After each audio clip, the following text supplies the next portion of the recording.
আসসালামু আলাইকুম বন্ধুরা, আজকে করব ঝালমুড়ি। তার জন্য প্রথমে নিয়ে নিয়েছি মুড়ি, সিঙ্গারা, পেঁয়াজ কুচি, ধনেপাতা কুচি, লঙ্কা কুচি, টমেটো কুচি, তারপর চানাচুর। এই সমস্ত কিছু উপকরণগুলো ভালো করে মাখিয়ে নেব।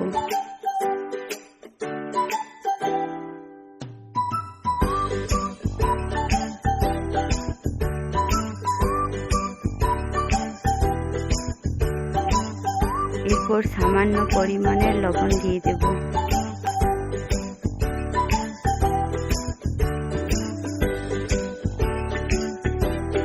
সামান্য পরিমাণ সরিষার তেল দিয়ে দেব।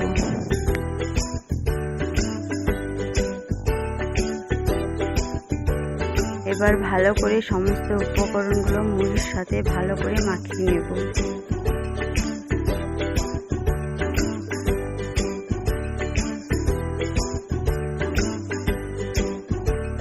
দেখুন বন্ধুরা, কত সুন্দর আমার ঝালমুড়ি